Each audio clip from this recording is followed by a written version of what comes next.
வாழ்த்துதலை மகிழ்ச்சியோடு தெரிவித்துக் கொள்கிறேன். வானமும் பூமியும் ஒளிந்தாலும் என் வார்த்தையோ ஒளிந்து போகாது என்று இயேசு கிறிஸ்து சொன்னார். ஆம், வால்டர் என்று சொல்லி ஒரு ஏத்திஸ்ட் இருந்தார். அவர் கடவுளே கிடையாது என்று சொல்லி நிறைய புத்தகங்கள் எழுதினார். போலிஷ் தேசத்தில் பிறந்து யுஎஸ்க்கு வந்து செட்டில் ஆனவர். நிறைய புத்தகங்களை எழுதி குவித்தார், கடவுள் கிடையாது என்று சொல்லி. மக்கள் மத்தியிலே பிரபலமாய் மாறிப்போனார். அவர் சொன்னார், இன்னும் ஒரு 100 வருடத்துக்குள்ளாக இந்த பைபிளை பார்க்கவே முடியாது, அழிந்து போவோம் அப்படின்னு சொல்லி சொன்னார். ஆனால் பாருங்கள், அவருடைய குடும்பம் மிக கஷ்டத்தில் தள்ளப்பட்டது. அந்த வீட்டை விட்டார்கள்.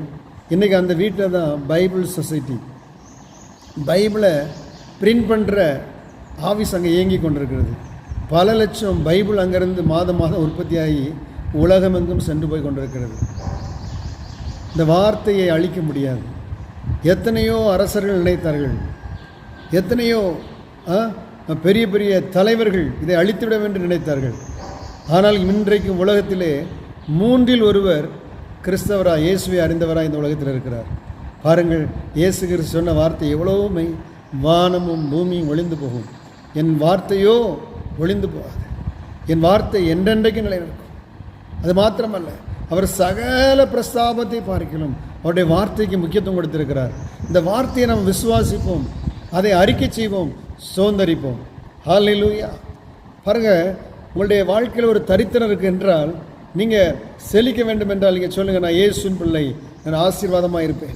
நான் இயேசுவின் பிள்ளை, என் பின்னிலைமை ஆசீர்வாதமாக இருக்கும்.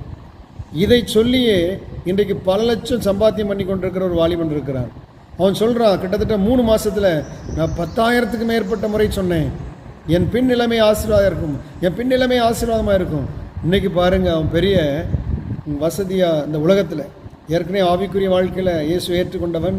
ஆனால் தரித்திரத்தில் தள்ளாடினான், கடனிலே தத்தளித்து கொண்டிருந்தான்.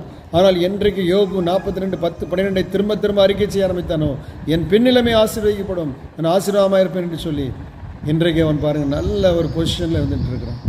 ஹல்லேலூயா. வார்த்தையை பிடித்துக் கொள்ளுங்கள்.